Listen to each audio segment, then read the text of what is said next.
지난 시간 우리는 세상 속 성도의 삶을 함께 살펴봤습니다. 성도는 하나님에 의해서 세상에서 부르심을 입어서 세상으로 이 보내심을 받습니다. 소위 세상으로 이 파송을 보내시는 것이죠. 그런데 세상으로 파송을 하실 때에 여러분, 하나님께서 성도를 어떻게 보내십니까? 그냥 보내시는 것이 아니라 사명을 주시면서 보내십니다. 그 사명이 무엇입니까? 바로 하나님의 사랑을 이웃에게 흘려 보내주는 삶, 즉 사랑의 실천자로 살게 하시는 것이죠. 그것이 전도의 삶으로 나타나는 것 아닙니까? 분명 하나님의 사랑을 자랑하고 전하는 것은요, 복된 소식입니다. 왜냐하면 하나님이 가지고 계신 그 생명이 생명 없음의 상태에 놓인 자들에게 전해지는 것이 되기 때문에 그렇습니다. 그러니까 복음은 복된 소식이 분명합니다.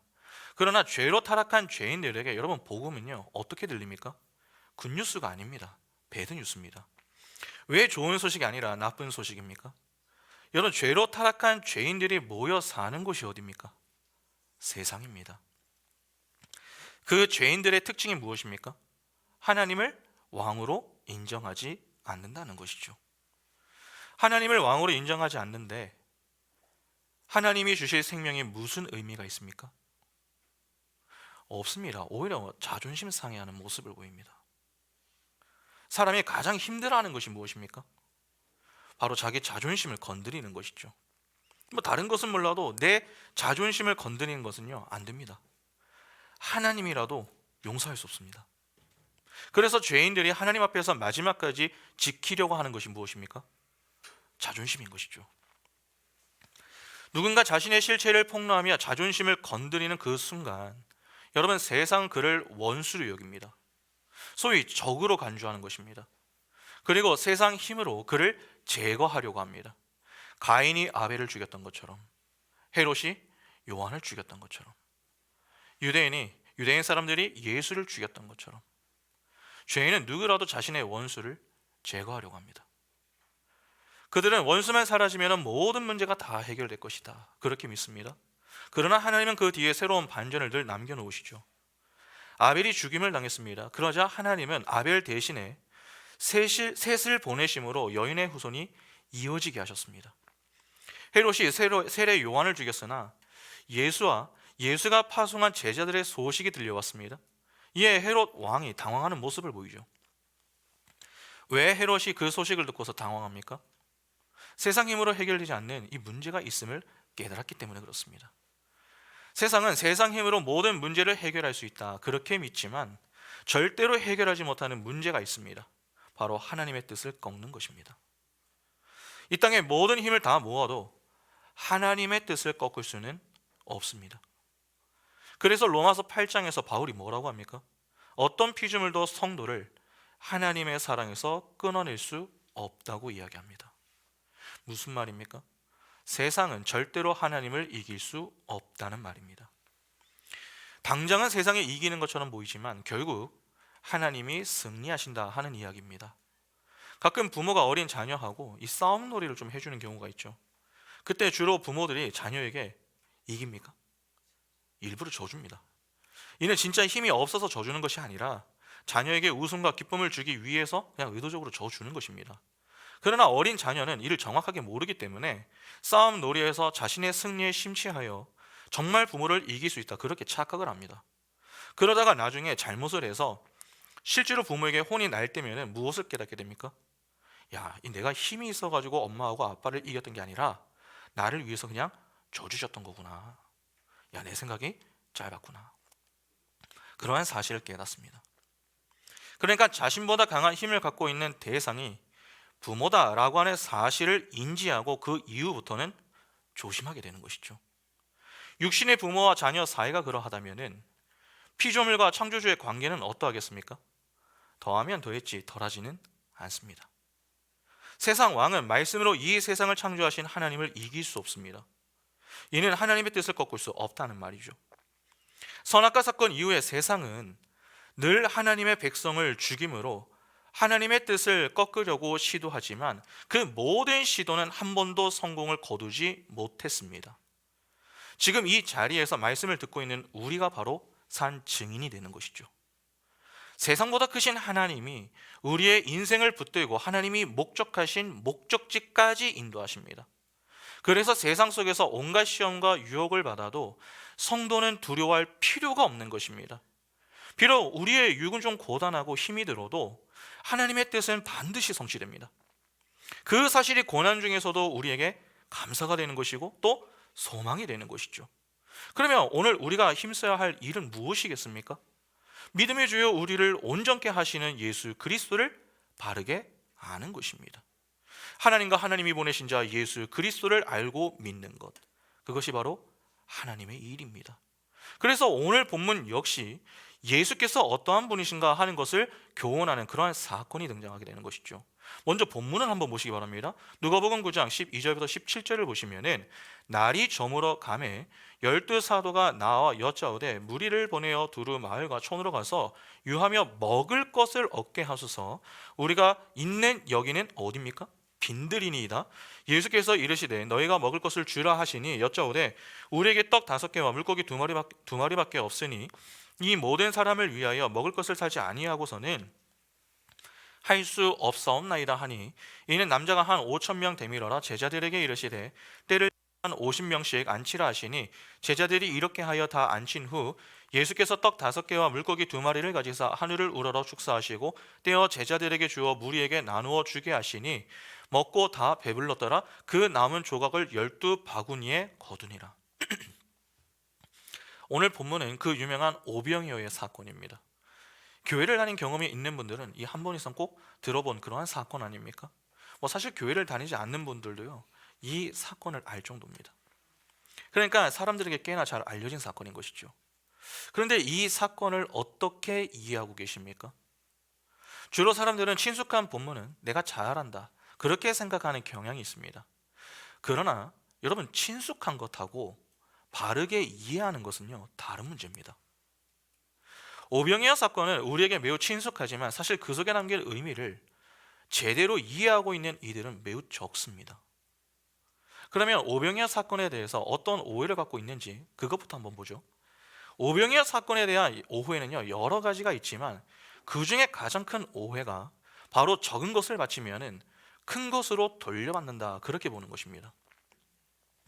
오병이어 기사를 보게 되면은 예수를 따르던 무리가 적지 않았습니다. 14절을 보면은 남자만 5,000명이 된다라고 하죠. 그러면 사실은 그 이상 되는 큰 무리가 예수를 따르고 있었다는 말 아닙니까? 남자만 있는 것은 아니니까. 5,000명이 넘는 큰 무리가 예수를 따르는데 예수께 가지고 나온 것은 보리떡 5개와 물고기 2마리였습니다. 아무리 조금씩 떼 주신다고 해도 몇 명이나 먹을 수 있겠습니까? 얼마나 작게 나누어야 다 먹겠습니까? 그렇지 않습니까? 그런데 내용을 보면은 예수께서 그렇게 가지고 나온 떡 5개와 물고기 2마리를 축사하신 이후에 나누어 주셨습니다. 그러자 어떻게 되었습니까? 17절을 보면은 먹고 다 배불렀다라고 합니다. 딱 맞게 주신 것도 아닙니다. 배부르게 먹고 12바구니가 남았습니다.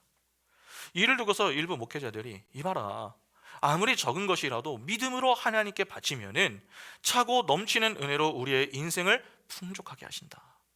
믿음으로 하나님께 우리의 것을 바치기만 해봐라. 그렇게 해석을 시도하면서 성도들에게 헌금을 부추기는 그러한 경우가 있습니다.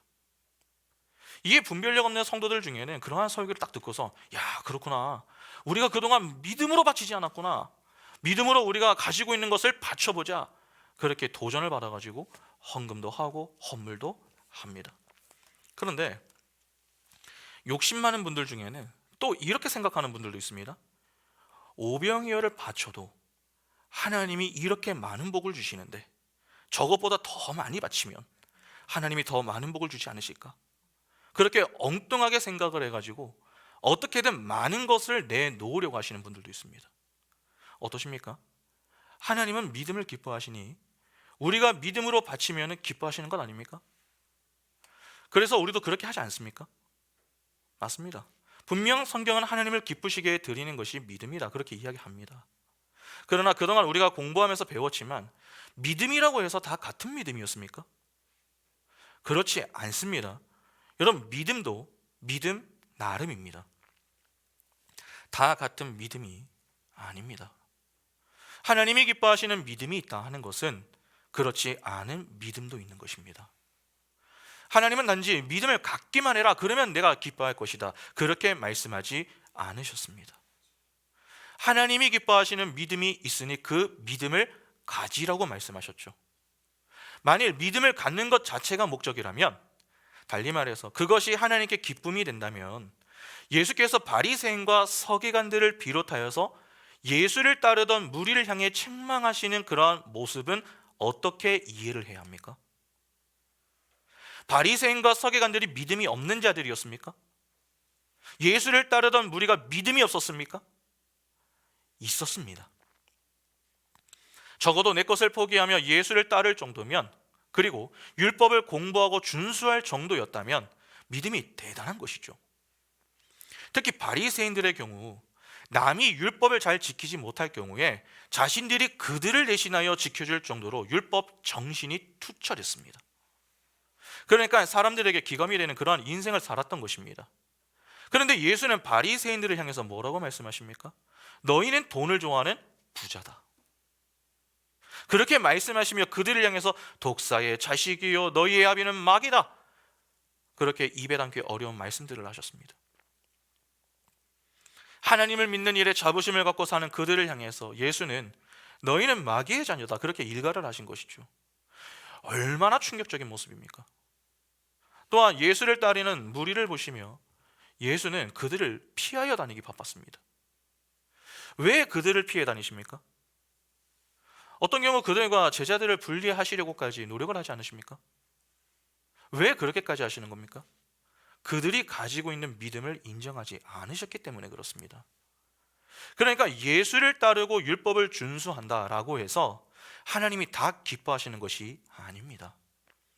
달리 표현하면은 믿음이라고 다 같은 믿음이 아님을 성경은 분명하게 강조하고 있습니다. 그러면 보시기 바랍니다. 믿음으로 하나님께 바치기만 하면은 하나님이 다 받으십니까? 그렇지 않습니다. 가인과 아벨의 제사를 한번 생각해 보시기 바랍니다. 가인도 아벨과 같이 믿음으로 하나님께 제물을 바쳤습니다. 그러나 하나님은 아벨의 것만 받으시고 가인의 것은 받지 않으셨죠. 여러분, 왜 가인의 것 받지 않으셨습니까? 정성이 부족했기 때문에 그렇습니까? 가인은 죄인의 대표로 등장하는 인물입니다. 죄인이 아무리 정성을 다해서 하나님께 제물을 바쳐도 하나님은 죄인의 것을 받지 않으십니다. 그러니까 잘못된 믿음을 가지고 바치는 것은 하나님을 기쁘시게 드리지 못한다는 것이죠. 의인과 죄인의 차이가 무엇입니까? 열정의 차이도 아니고 재물의 차이도 아닙니다. 존재의 차이입니다. 의인의 관심은 자기 자신이 아닙니다. 하나님입니다. 그러나 죄인의 관심은 자기 자신에게 있죠. 하나님이 아닙니다. 의인은 재물을 통해서 자기 자신을 하나님께 바칩니다. 하나님, 저는 하나님의 것입니다. 그러한 자신의 신앙을 고백하며 하나님의 은혜에 감사합니다. 그러나 죄인은 하나님, 제가 이만큼 해드렸어요. 이제 저에게 무엇을 해 주실 건가요? 그렇게 보상을 기대합니다. 그러니까 겉으로 볼 때에 의인이나 죄인은 모두 같은 정성, 노력, 그리고 믿음으로 재물을 바치는 것 같지만 그 목적은 완전히 다른 것입니다. 그러면 내가 적은 것을 바쳐서 풍성한 것으로 채워주실 것을 기대한다라고 하는 것은 여러분, 이미 그 속에 무엇을 생각하고 있는 것입니까? 하나님에게 잘 보여서 내 만족, 내 기쁨, 내 소원을 성취해 보겠다라고 하는 생각을 가지고 있는 것입니다. 그러니까 그런 자들은 사실 신이라는 존재에게 무엇을 하는 것입니까? 투자를 하는 것이죠. 내가 소유한 것의 일부를 투자해 가지고 몇 배로 돌려받으려고 하는 심보입니다. 결국 하나님을 찾기는 하지만 그 찾는 이유는 무엇 때문입니까? 내 행복, 내 만족 때문입니다. 그러면 이들은 왜 하나님을 찾는 것이죠? 자신의 필요 때문에 찾는 것입니다. 그래서 그런 자들에게 예수는 자신들의 인생의 목적이 아닙니다. 수단입니다. 내가 필요할 때만 예수를 찾아 내 것을 바치면서 내가 잘 믿어줄 테니까, 내가 이만큼 해 드릴 테니까 나를 만족시켜 주세요. 내 소원 들어주세요. 내 문제 해결해 주세요. 그렇게 예수를 진이같이 또는 부적처럼 여기는 것입니다. 하나님은 그러한 자들의 믿음을 전혀 기뻐하지 않습니다. 아무리 이 땅의 모든 것을 다 가지고 나온다고 해도 하나님은 받지 않으십니다. 왜냐하면 그렇게 자기를 위하여 하나님을 찾는 그 존재가 바로 죄인이기 때문에 그렇습니다. 그러니까 오병이어의 기사를 보면서 만일 우리도 작은 것을 바치면은 하나님이 큰 것을 주신다, 그렇게 이해하고 있다면은 성경을 잘못 보고 있는 것이며, 또 그러한 마음을 가지고 헌금과 봉사를 하고 있다면은 빨리 내려놓는 것이 좋습니다. 그런데 이와 유사한데 조금 다른 오해가 하나 더 있습니다. 바로 믿음으로 바쳤다면은 더 큰 이적을 경험했을 것이다, 그렇게 보는 것입니다. 오병이어의 사건을 보면은 예수께서 먹이신 무리는 최소 5천 명이 넘죠. 그런데 그렇게 많은 무리 가운데 예수께로 가지고 나온 것이 오병이어가 전부였습니다. 사실 5천 명이 넘는 인원 모두가 먹을 것을 가지고 있지 않았다, 그렇게 보기는 어렵지 않겠습니까? 누군가는 가지고 있었을 수도 있습니다. 그러나 가지고 있는 것을 내놓지 않았다, 그렇게 보는 것이 더 적절하겠죠. 요한복음을 보면 한 아이가 먹을 것을 가지고 나왔는데 그것이 떡 5개와 물고기 2마리였다, 그렇게 이야기합니다. 요한복음 6장 9절에 보시면 여기 한 아이가 있어 보리떡 5개와 물고기 2마리를 가지고 있나이다. 그러나 그것이 이 많은 사람에게 얼마나 되겠사옵나이까. 만일 사람들이 먹을 것을 가지고 있었는데 내놓지 않아서 한 아이가 내놓은 보리떡 5개와 물고기 2마리로 무리가 먹게 되었다라고 하는 논리로 접근을 하게 된다면 이를 어떻게도 이야기할 수 있겠습니까? 사람들이 가지고 있었던 먹을 것을 내놓았다면 떡과 물고기가 아닌 다른 것으로도 먹을 수 있었다라고 하는 이야기가 될 수 있는 것 아닙니까? 그래서 가끔 어떤 이들은 만일 보리떡과 물고기가 아니라 다른 것을 내놓았다면 그들은 더 맛있는 것을 먹었을지도 모른다, 보리떡과 물고기를 내놓은 그 아이의 믿음보다 더 큰 믿음을 가지고 있는 자가 그 자리에 있었다면 그 당시 예수를 따르던 무리는 더 큰 이적을 경험했을 것이다, 그렇게 접근하여 해석을 합니다. 실제 이렇게 설교하는 분의 설교를 제가 들은 적이 있습니다. 그때 그분은 오병이어 사건을 가지고 이렇게 설교하셨습니다. 만일 누군가 스테이크를 내놓았다면 모든 무리가 스테이크를 먹었을 것이다. 제가 직접 들은 겁니다. 그러나 그들이 스테이크가 아닌 맛없는 보리떡과 물고기를 먹은 것은 다른 이들이 오병이어를 내놓은 이 아이보다도 믿음이 없었기 때문이다. 우리의 문제는 믿음이 부족하다는 것이다. 믿음을 가져라. 더 큰 믿음을 가지고 하나님께 좋은 것을 드려보라. 그러면 우리는 놀라운 하나님의 일을 경험하게 될 것이다. 그렇게 더 큰 믿음을 가지라는 그러한 내용의 설교였습니다.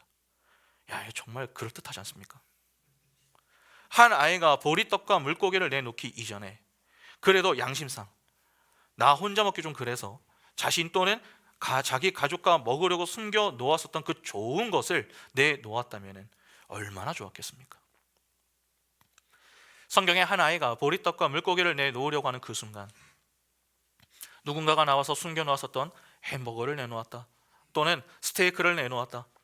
예수께서 이를 보고 칭찬하시며 햄버거나 스테이크를 가지고 축사하사 그 무리가 맛있게 먹었다, 그렇게 기록이 되어 있으면 얼마나 멋지겠습니까? 그러나 듣기에는 좋을지 모르겠으나 이러한 방식으로 접근하여서 해석을 하고 설교를 하는 것은 오병이어의 기사가 왜 복음서 안에 들어가 있는가를 제대로 이해하지 못한 것입니다. 여러분, 성경은 어떤 책입니까? 우리가 어떻게 하면 행복하게 살 수 있는지, 어떻게 하나님을 믿으면 복을 얻어낼 수 있는지, 그러한 자기 개발서입니까? 그렇지 않습니다. 성경은 우리에게 어떻게 해야 잘 살 수 있다, 어떻게 해야 하나님께 복을 받아 승승장구하면서 만사형통할 수 있다, 그러한 것을 가르쳐주는 책이 아닙니다. 성경은 언약의 책입니다. 언약의 핵심이 무엇입니까? 내가 너의 하나님이 되고 너는 내 백성이 되리라. 바로 이것입니다. 언약은 하나님과 교회인 우리의 관계를 보여줍니다. 언약의 성취는 오직 하나님의 은혜로 이루어지는 것 아닙니까? 하나님이 하나님의 일방적인 열심과 은혜로 택한 백성을 구원하셔서 교회인 우리의 아버지가 되어주시고 우리를 당신의 자녀로 삼아 어떻게든 아버지의 영광을 찬양하게 만들어 내신다라고 하는 하나님의 은혜와 사랑을 기록한 책입니다. 이 일을 위하여 오신 분이 누굽니까? 예수 그리스도이신 것이고 이를 위해서 십자가를 지셨습니다. 예수 그리스도와 그분께서 지신 그 십자가 사랑과 은혜의 복음을 통해 우리가 그 자리로 향하게 되는 것 아닙니까? 그러니까 성경은 전부 예수 그리스도와 십자가의 복음만을 교훈하는 것입니다. 구약이나 신약이나 다 똑같습니다. 전부 하나님의 은혜와 복음만을 교훈합니다. 그래서 그분은 이 땅에 오셔서 어떤 삶을 사셨습니까? 표적의 삶을 사셨습니다. 이 삶은 십자가의 삶을 가리키죠. 예수의 성육신부터 승천까지 전부 십자가 복음만을 교훈하고 있습니다. 그러면 그 사이에 예수께서 공생의 사역을 하시면서 말씀을 가르치시는 그러한 이야기나 여러 이적들을 행하시는 모든 것들은 전부 무엇을 교훈하는 내용이 되는 것입니까? 복음을 교훈하는 내용이 되는 것입니다. 그러면 우리는 예수께서 일으키신 여러 이적들을 통해서 여러분 무엇을 볼 수 있어야 하는 것입니까? 복음을 볼 수 있어야 하는 것입니다. 신약은 구약을 빼놓고 이야기할 수 없습니다. 신약의 이야기는 대부분 구약에서 비롯된 것들입니다. 그래서 구약을 그림자라고 표현을 하고 신약을 실체라고 하는 것 아닙니까? 우리가 누가복음을 공부할 때 왜 자꾸 구약을 함께 보려고 하는 것입니까? 바로 이 때문입니다. 여러분 구약을 모르면요 신약은 이해하기가 어렵습니다. 오병이어 사건도 그렇습니다. 수많은 무리가 있었고 그들이 먹을 것을 가지고 있었다라고 해도 성경은 한 아이가 내놓은 오병이어만을 기록하고 있습니다. 이는 진짜 무리가 먹을 것을 가지고 있지 않았다 또는 그들이 믿음이 없었다 이를 보여주는 내용이 아닙니다. 오히려 오병이어를 통해 주고자 하는 어떤 교훈이 있기 때문에 오병이어를 강조하고자 오병이어만을 내놓았다라고 하는 것입니다. 그러니까 이를 햄버거나 스테이크를 내놓았다면 하나님이 더 큰 이적을 보여주셨을 것이다. 그러한 접근과 해석은 구약을 무시한 해석이고 매우 가난한 해석이 되는 것입니다. 또한 예수께서 오병이어 즉 적은 것으로 수천 명을 먹이셨습니다. 이 역시 적은 것을 바치면 뻥튀기를 해주신다. 예수께 투자하면 탈이 없다. 그걸 보여주는 내용이 아닙니다. 여기서의 초점은 바친 자에게 있는 게 아닙니다. 오히려 먹이시는 이에게 있습니다. 그러니까 하늘의 풍요에 초점이 있는 것입니다. 그리고 잘 생각해 보시기 바랍니다. 여러분 예수는 이 땅에 왜 오셨습니까? 줄이고 목말라 하는 이들의 문제를 해결해 주시기 위하여 오신 분이십니까? 여러분 예수는요 우리의 생존 문제를 해결하기 위하여 오신 분이 아니라 생명의 문제를 해결하기 위하여서 오신 분입니다. 그러면 우리는 오병이어를 어떤 관점에서 보아야 하는 것입니까? 생존이 아니라 생명의 관점에서 보아야 하는 것입니다. 진짜 양식이 무엇인가? 하늘의 양식이 진짜 양식이다. 그런데 그 하늘의 양식은 이 땅에서는 보잘것없는 식사인 것입니다. 그래서 오병이어가 나오는 것입니다. 이렇게 성경은 다 의도를 가지고서 기록을 하고 있습니다. 아무 이유 없이 그냥 언급되는 것은 아닙니다. 때문에 우리는 우리의 생각을 자꾸 끼워 넣어서 성경을 해석하려고 하기보다는 오히려 그 속에 담긴 의미를 고민하면서 복음을 발견하기 위한 노력을 해야 하는 것입니다. 여러분 여기까지 이해가 좀 잘 되시죠? 그러면 오병이어 기사가 담고 있는 이 복음의 의미를 한번 찾아보겠습니다. 오병이어는요 사복음서에 다 기록이 되어 있습니다.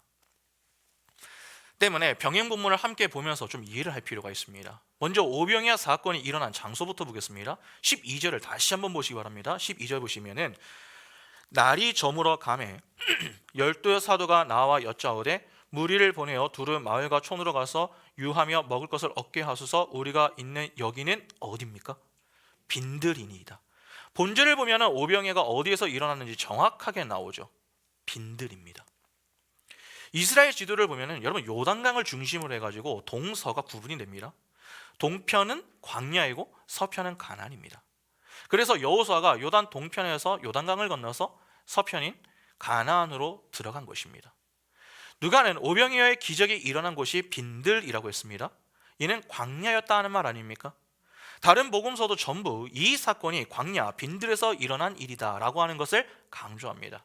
마태복음 14장 13절 보시면은 예수께서 들으시고 배를 타고 떠나서 따로 빈들에 가시니 무리가 듣고 여러 고을로부터 걸어서 따라간지라. 마가복음 6장 35절에 때가 저물어 가며 제자들이 예수께 나와 여짜오되 이곳은 빈들이요 날도 저물어 가니. 공간복음은 전부 오병이어의 기사가 빈들에서 일어났음을 밝히고 있습니다. 여기 빈들이라고 번역이 된 헬라어 단어인 에레모스는 광야라고 하는 뜻입니다. 이는 오병이어 사건을 이해하는 아주 중요한 단서가 됩니다. 여러분, 굳이 성경이 오병이어의 기적이 일어나는 장소를 광야였다라고 밝히는 것은 구약의 어떤 사건과 연결을 시키기 위해서입니다. 광야에서 배고픔을 느꼈던 사건 하면 무엇이 생각이 나십니까? 출애굽한 이스라엘이 광야에서 먹었던 만나 사건 아닙니까? 바로 그 사건과 연결을 시키기 위해서 의도적으로 광야라는 무대 장치를 소개하는 것입니다. 아마 너무 억지 해석이 아닌가 그런 생각이 드는 분들이 계실지 모르겠습니다. 그러나 결코 그렇지 않습니다. 14절을 보시면은 유대인들이 50명씩 앉았다라고 하죠. 마가복음 6장 39절과 40절을 보시면은 제자들에게 명하사 그 모든 사람으로 때를 지어 푸른 잔디 위에 앉게 하시니 때로 100명씩 또는 50명씩 앉은지라. 여러분, 여기도 광야에 있는 유대인들이 50씩 100씩 모여 앉았다라고 합니다.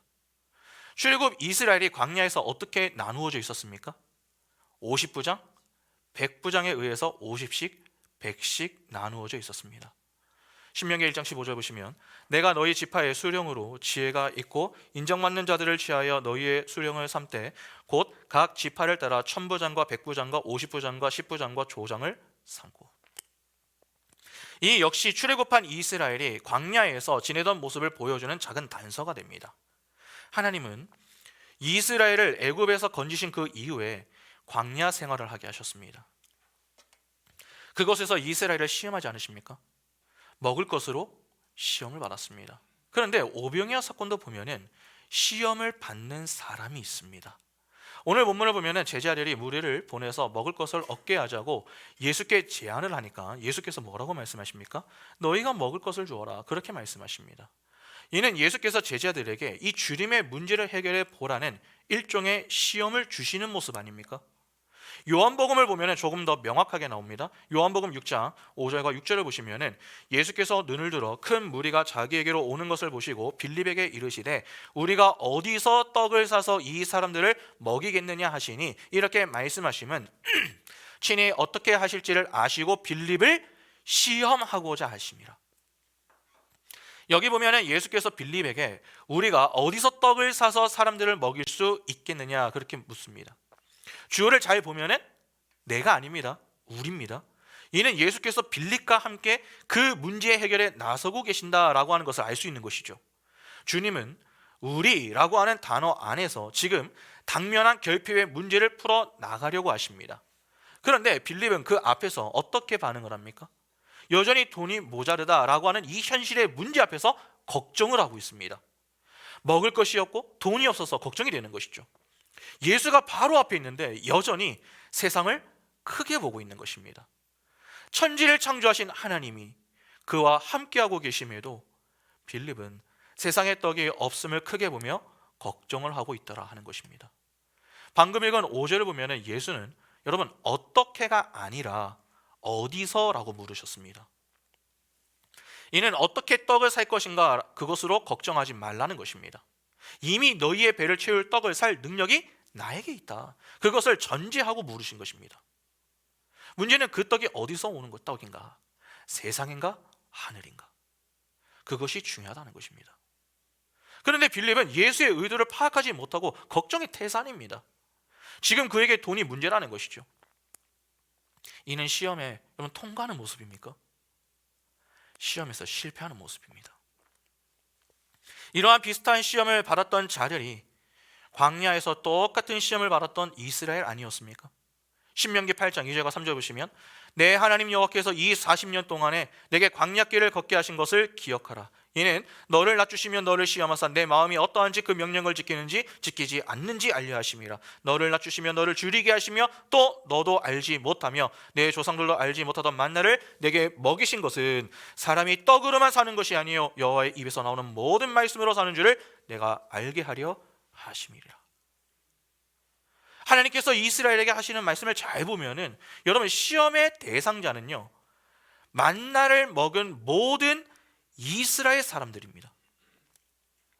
만나를 먹는 것 자체가 그들에게는 시험이었다는 것입니다. 그러면 오늘 본문에서 시험을 받은 사람은 누구인 것입니까? 빌립을 포함하여서 떡과 물고기를 얻어먹은 모든 자들이 되는 것입니다. 이렇게 오병이어 사건은 정확히 구약의 만나 사건을 염두한 사건이 되는 것입니다. 그러면 하나님께서 이스라엘에게 주신 시험, 오늘 본문대로 표현하면 예수께서 떡과 물고기를 먹은 자들과 풀어가고자 하셨던 그 시험이 무엇이었는가 하는 것을 좀 보겠습니다. 세상 사람들은 여러분 세상의 떡을 원합니다. 때문에 자신이 가지고 있는 것이 보잘것 없을 때, 그러할 때에 부끄러워하기도 하고 고통스러워하기도 합니다. 이스라엘도 그렇지 않았습니까? 처음에 만나가 주어졌을 때에는 그들은 만족했습니다. 그러나 시간이 지남에 따라 그 모습이 어떻게 변했습니까? 만나에 감사하는 것이 아니라 그 만나의 초라함과 모자람에 금방 절망했습니다. 애굽의 고기와 부추, 그리고 마늘과 같은 만족스럽고 풍성하고 화려한 것들을 찾았던 것이죠. 그러나 정말 그러한 것들이 만족을 줄 수 있는 것입니까? 그렇지 않습니다. 바로 이를 보여주는 사건이 출애굽 광야에서 주어졌던 만나 사건인 것입니다. 하나님께서 이스라엘에게 언제 만나를 주셨습니까? 이스라엘이 광야에서 먹을 것이 없어가지고 모세를 향해 원망하고 애굽을 그리워할 때에 주셨습니다. 하나님이 만나를 주셨습니다. 이는 너희가 정말 배만 부르면은 나를 원망하지 않고 내게 순종할 수 있느냐, 그러한 질문이 담겨 있었던 것입니다. 이스라엘은 배고픔의 문제만 해결해 주시면은 충성할 것처럼 그렇게 보였습니다. 그러나 실제는 어떠했습니까? 금방 다시 불평이 쏟아져 나왔습니다. 인간은 절대 육신의 배고픔이 해결된다고 해서 만족하거나 행복해지는 그러한 존재가 아닙니다. 이 땅의 것들이 주어진다고 해서 하나님께 돌아와 하나님의 말씀에 순종하며 살 수 있는 존재가 아니라는 것입니다.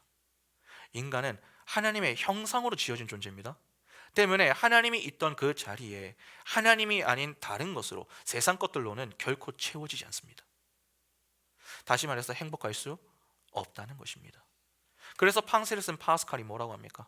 하나님이 계시던 그 자리는 하나님만이 채우실 수 있다고 이야기했던 것 아닙니까? 행복할 수 있는 길은 하나밖에 없습니다. 하나님 품 안에 있을 때에만 가능합니다. 그래서 하나님의 품에 있는 자들은 하나님의 말씀에 따라 순종하며 하나님께서 주시는 것으로만 만족해야 합니다. 그것이 사람은 떡으로 사는 것이 아니라 하나님의 말씀으로 사는 것이다 라고 하는 말씀의 의미인 것입니다. 그러니까 내게는 보이는 떡이 아니라 보이지 않는 하나님이 필요합니다. 하나님의 은혜가 내게는 꼭 필요합니다. 그렇게 믿음의 고백을 할 수 있는 것이 만나 시험의 정답이었던 것입니다.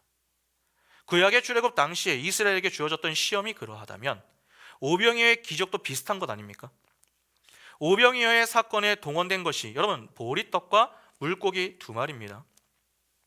5,000명이 넘는 인원이 예수와 함께 하는데 예수께 가지고 나온 것은 보리떡하고 물고기였습니다. 이는 보잘것없는 세상 것의 상징입니다.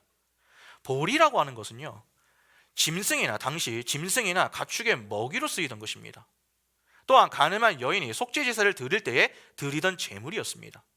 거기에는 가늠한 여인은 이 짐승과 같은 자로 짐승이 먹는 보리로 제사를 지내게 한다라고 하는 의미가 들어가 있는 것입니다. 그러면 보리떡은 무엇을 상징하겠습니까? 보잘것 없음을 상징하는 것입니다. 신약의 만나라고 봐도 무방합니다. 물고기도 비슷합니다. 여러분 성경은 물고기 2마리라고 번역을 했는데 이는 뭐 큰 물고기 2마리를 의미하는 게 아닙니다. 멸치 아시죠? 멸치.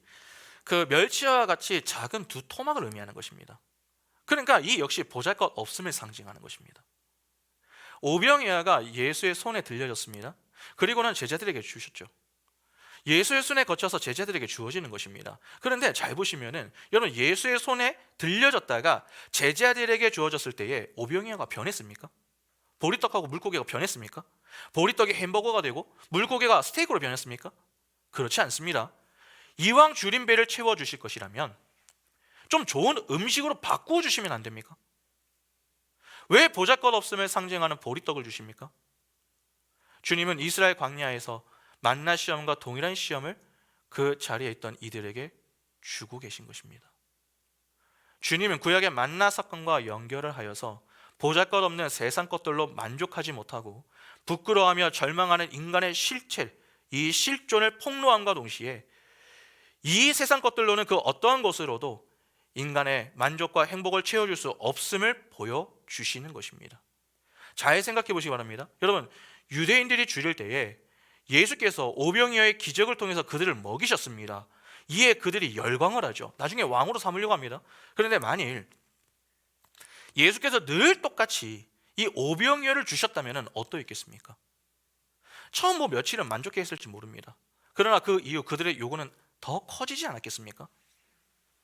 구약의 이스라엘이 만나에 만족하지 못하고 애굽의 고기, 부추 등을 그리워했던 그 모습과 같은 그러한 모습을 보이지 않았겠느냐는 것입니다. 예수는 바로 이 부분을 지적하고자 하셨던 것입니다. 인간의 만족은 이 땅의 떡이 아니라 하늘의 떡인 예수에 의해서만 주어질 수 있음을 교회에게 깨닫게 하기 위하여서 오병이어의 기적을 베푸셨던 것입니다. 여러분, 출애굽 광야에서 하나님의 시험에 통과하지 못한 자들은 다 어떻게 되었습니까? 광야에서 다 죽었습니다. 출애굽 세대였던 60만 명 중에 여호수아하고 갈렙을 제외한 모든 이들이 다 죽었습니다. 그러면 신약의 광야에서 하나님의 시험에 통과하지 못한 이들도 전부 다 죽어야 하는 것 아닙니까? 그러나 그들은 시험을 통과하지 못했는데 죽지 않습니다. 왜 죽지 않은 것입니까? 구약에서 신약으로 넘어오시면서 이 하나님의 마음에 어떤 좀 변화가 일어났기 때문에 그렇습니까? 하나님이 좀 착해지셔서 그렇습니까? 그렇지 않습니다. 여러분, 하나님은 사랑의 하나님이시기도 하지만 공의의 하나님이시기도 합니다. 때문에 누군가는 반드시 벌을 받아야 합니다. 그 벌을 누가 받으십니까? 우리를 대신하고 대표하실 수 있는 자격을 갖고 계신 예수께서 받으십니다. 예수는 우리 교회들이 받아야 할 모든 시험을 우리를 품에 안고 대신, 그리고 대표로 다 받아내셨습니다. 오병이어 이전에 예수는 이미 광야 시험, 즉 만나의 시험을 받으셨죠. 누가복음 4장 1절부터 4절 보시면 예수께서 성령의 충만함을 입어 요단강에서 돌아오사 광야에서 40일 동안 성령에게 이끌리시며 마귀에게 시험을 받으시더라. 이 모든 날에 아무것도 잡수시지 아니하시고 날수가 다함에 줄이신지라. 마귀가 이르되 내가 만일 하나님의 아들이거든 이 돌들에게 명하여 떡이 되게 하라. 예수께서 대답하시되 기록된 바 사람이 떡으로만 살 것이 아니라 하였느니라. 예수께서 이스라엘 광야 40년 시험을 이 40일 동안에 받으셨습니다. 이때 예수는 그 시험을 통과하시지 않습니까? 그 광야의 시험에서 정확한 답을 내놓으셨습니다. 그 내용이 4절이죠. 사람이 떡으로만 살 것이 아니라. 이 대답은 병행 본문인 마태복음에 조금 더 정확하게 나옵니다. 마태복음 4장 4절을 보시면은 예수께서 대답하여 이르시되 기록되었을 때 사람이 떡으로만 살 것이 아니요 하나님의 입으로부터 나오는 모든 말씀으로 살 것이라 하였느니라 하시니. 하나님께서 이스라엘에게 시험을 주셨던 궁극적인 목적에 부합하는 대답을 내놓으신 겁니다. 이때 예수는 이미 이 육신의 정욕에 대한 문제를 통과하셨습니다. 그래서 신약의 광야에서 시험에 실패한 자들이 죽지 않고 살아있게 된 것입니다. 그러니까 이미 시험을 통과하신 예수 그리스도 안에서 그들은 죽지 않고 살아 있을 수 있었다는 말입니다. 아직 예수께서 십자가를 지시기 전입니다. 그러니까 하나님은 예수 그리스도의 살을 찢고 피를 퍼내어 아직 하나님의 원수들이었던 당시 백성들에게 먹이게 하시고 마시게 하셨던 것입니다. 이렇게 광야의 만나와 보리떡과 물고기는 세상 것으로 일비하는 세상 사람들의 모습을 폭로하는 세상의 덧없음을 상징하는 소품이었을 뿐 아니라 정말 보잘것없는 모습에 하늘의 떡이 굶주린 자기 백성들에게 참 생명을 주는 것임을 보여주는 예수 그리스도를 상징하는 소품이기도 했던 것입니다. 그러니까 만나와 이 오병이어는 세상적 관점에서의 상징과 영적 관점에서의 상징에 이중적 상징을 담고 있는 것입니다. 예수 그리스도의 십자가가 세상 사람들에게는 실패한 십자가요, 패배의 보리떡처럼 보잘것 없어 보이는 것이지만 오직 그 예수만이 우리를 충만하게 채워줄 수 있고 우리를 만족시켜 줄 수 있음을 확실하게 보여주시는 것입니다. 그래서 12광주리가 남은 것이죠. 충분히 흘러 넘쳤다는 것입니다. 이렇게 보잘것없어 보이는 예수 그리스도와 십자가에 의해서 우리의 진정한 결핍이 채워지는 그림을 아주 잘 보여주는 구약의 시가 하나 있습니다. 그것이 우리가 잘 알고 있는 시편 23편입니다. 시편 23편 1절부터 6절 보시면 여호와는 나의 목자시니 내게 부족함이 없으리로다. 그가 나를 푸른 풀밭에 누이시며 실만한 물가로 인도하시는도다. 내 영혼을 소생시키시고 자기 이름을 위하여 의의 길로 인도하시는도다. 내가 사망의 음침한 골짜기로 다닐지라도 해를 두려워하지 않을 것은 주께서 나와 함께 하심이라. 주의 지팡이와 막대기가 나를 안위하시나이다. 주께서 내 원수의 목전에서 내게 상을 차려주시고 기름을 내 머리에 부으셨으니 내 잔이 넘치나이다. 내 평생의 선하심과 인자하심이 반드시 나를 따르리니 내가 여호와의 집에서 영원히 살리로다. 오늘 본문을 보면 예수는 제자들을 시켜서 사람들을 앉게 하라 그렇게 말씀을 하십니다. 이는 사람들이 다 서 있었다는 말이 아닙니다. 유대인들의 식사 자세를 의미하는 말입니다. 예수께서 제자들에게 너희가 해결해 보아라 그렇게 이야기를 했더니 제자들이 막 걱정을 합니다. 이에 그러한 제자들에게 예수는 내가 그들을 먹을 것이니까 그들에게 식사 자세를 취하라고 해라 그렇게 말씀을 하셨던 것이죠. 오직 하나님에게서만 참된 양식이 우리에게 올 수 있는 것입니다. 요한복음 6장 10절에 예수께서 이르시되 이 사람들로 앉게 하라 하시니 그곳에 무엇이 많습니까? 잔디가 많은지라 사람들이 앉으니 수가 5,000명쯤 되더라. 여기 보면은 그들이 앉은 곳을 두고서 잔디가 많았다라고 합니다. 여러분 푸른 초장입니다. 그리고 주님은 받아먹은 사람들이 원하는 대로 다 주셨습니다. 17절을 보면은 먹고 다 배불렀다라고 했습니다. 똑같이 나누어 주신 게 아닙니다. 더 먹고 싶은 사람들이 있으면 더 주셨습니다. 그러니까 충분히 먹을 만큼 주어졌던 것입니다. 주님께서 주시는 은혜 속에 참된 만족이 있음을 보여주는 것입니다. 그리고 먹고 남은 조각이 12바구니에 가득 찼습니다. 내 잔이 넘치도록 풍성한 행복과 만족 그리고 기쁨과 안식이 우리에게 주어지는 것입니다. 바로 그러한 구원을 우리가 받고 누리고 있는 것이죠. 그런데 우리의 현실을 보면 어떻습니까? 여러분 정말 우리의 잔이 차고 넘칩니까? 그 반대로 잔에 찬 것이 별로 없어 보이지 않습니까? 보리떡같이 보잘것없는 인생처럼 보이지 않느냐 하는 것입니다.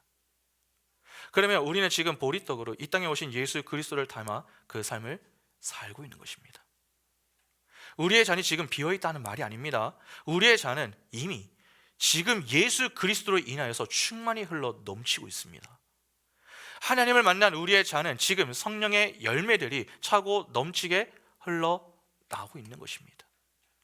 우리의 잔은 반드시 그러한 성령의 열매들로 넘쳐나게 됩니다.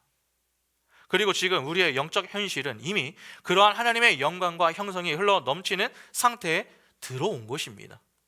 따라서 우리는 우리의 신앙생활을 통해서 보리떡과 같은 예수 그리스도의 십자가로 우리에게 주어진 넘치는 하늘의 영생을 우리의 잔에 채우는 훈련을 하며 사는 것입니다. 우리가 하나님의 백성으로 완성되는 그날 우리와 하나님이 서로 처소가 되어 하나로 연합되어 우리는 우리 아버지의 영원한 자원을 받아 그 하나님의 것들을 밖으로 흘려보내는 넘치는 삶, 진정한 만족의 삶, 결핍으로부터 해방된 탕자들이 되어서 영원한 행복 속에 거하게 되는 것입니다. 그래서 성경은 그때를 두고서 다시는 목마르지 않고 배고프지도 않다 그렇게 이야기를 하는 것입니다. 한번 볼까요? 요한계시록 7장 14절부터 17절 보시면 내가 말하기를 내 주여 당신이 아시나이다 하니 그가 나에게 이르되 이는 큰 환난에서 나오는 자들인데 어린 양의 피에 그 옷을 씻어 희게 하였느니라. 그러므로 그들이 하나님의 보좌 앞에 있고 또 그의 성전에서 밤낮 하나님을 섬김에 보좌에 앉으신 이가 그들 위에 장막을 치시리니 그들이 다시는 줄이지도 아니하며 목마르지도 아니하고 해나 아무 뜨거운 기운에 상하지도 아니하리니 이는 보좌 가운데에 계신 어린 양이 그들의 목적지가 되사 생명수 샘으로 인도하시고 하나님께서 그들의 눈에서 모든 눈물을 씻어 주실 것입니다. 우리의 양식의 도체 여러분 무엇입니까? 이 세상의 떡이 아닙니다. 우리를 진정 만족하게 하고 배부르게 하는 것은 하나님의 말씀입니다. 그 하나님의 말씀 언약만이 우리를 소망으로 이끌 수 있는 것입니다.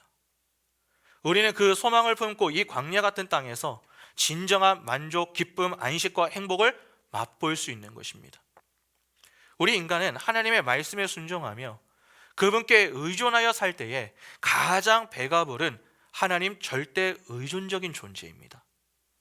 이렇게 오병이어의 기적은 여러분 복음을 설명하는 표적인 것이지 적은 것을 바치면 뻥튀기를 해주셔서 우리를 잘 먹고 잘 사는 자로 만들어 주신다, 믿음을 크게 가지면 하나님이 복을 주신다, 그러한 동화나 신비의 이야기가 아닌 것입니다. 그런데 이 오병이어하고 여러분 유사한 기적이 하나 더 있지 않습니까? 아십니까? 무엇이죠? 칠병이어입니다. 마태복음 15장 32절부터 38절 보시면 예수께서 제자들을 불러 이르시되 내가 무리를 불쌍히 여기노라. 그들이 나와 함께 있은지 이미 사흘이며 먹을 것이 없도다. 길에서 기진할까 하여 굶겨 보내지 못하겠노라. 제자들이 이르되 광야에 있어 우리가 어디서 이런 무리가 배부를 만큼 떡을 얻으리이까? 예수께서 이르시되 너희에게 떡이 몇 개나 있느냐? 이르되 7개와 작은 생선 2마리가 있나이다 하거늘 예수께서 무리에게 명하사 땅에 앉게 하시고 떡 7개와 그 생선을 가지고 축사하시고 떼어 제자들에게 주시니 제자들이 무리에게 주매 다 배불리 먹고 남은 조각을 7강줄에 차게 두었으며 거두었으며 먹은 자는 여자와 어린이 외에 4,000명이었더라. 여러분 이때에도 주님은 떡 7개와 물고기 2마리로 무리를 먹이셨습니다. 그렇게 남자만 4,000명이 먹었고 7광주리가 남았습니다. 그러면 이를 오늘 본문인 이 오병이어하고 한번 비교를 해보시기 바랍니다. 유대인들은 숫자에 아주 중요한 메시지를 담고 있습니다. 유대인들에게 보리떡 5개와 5,000명에 나오는 숫자 5 하면은 여러분 가장 먼저 생각을 했던 것이 무엇인지 아십니까? 구약의 첫 5권 있죠. 책 5권. 뭐죠? 모세 오경입니다. 그리고 오병이어 이후 12바구니가 남았습니다. 숫자 12 하면은 이스라엘의 12지파 즉 아들의 숫자입니다. 이와 비교를 해서 칠병이어와 남은 음식 7바구니의 숫자 7은 이스라엘의 12지파하고 대조를 이루는 가나안의 7지파를 가리킵니다. 여러분 숫자 7이라고 하는 것은 완전수이며 안식의 숫자이기도 하지만 가나안 7부족을 가리키기도 합니다. 그리고 4,000명의 숫자 4는 사방입니다. 사방이 세상이죠. 가나안 7부족은 이방인들을 의미하고 숫자 4는 세상을 가리킵니다. 이방 세상을 상징하는 것입니다. 그러니까 오병이어는 유대인들의 구원에 초점을 두고 있다면 칠병이어는 이방인의 구원을 같은 그림으로 보여주시는 것입니다. 다시 말해서 유대인이나 이방인이나 구분 없이 하나님은 하나님의 택한 백성을 구원하신다라고 하는 것을 이 오병이어와 칠병이어를 통해서 보여주시는 것이죠. 왜 오병이어 사건을 비롯한 사복음서에 나오는 모든 이 예수의 이적 사건을 복음으로 연결하려고 하는지 조금 이해가 되시죠? 오병이어 사건도 여러분 복음을 교훈하는 사건입니다. 그러면 우리가 본문을 보면서 마지막으로 좀 고민해 볼 문제는 이것입니다. 예수는 우리의 생존이 아니라 생명을 위하여서 오신 분이십니다. 그 생명을 갖고 계시는 분 앞에서 그러면 우리가 보일 합당한 반응은 무엇인가 하는 것입니다. 오늘 본문을 보면 예수는 제자들에게 너희에게 있는 것을 주어라 그렇게 말씀하셨습니다. 그러자 그들이 예수께 내놓은 것이 오병이었습니다. 근심하다가 한 아이가 가지고 나온 것을 예수께 내놓더라는 것입니다.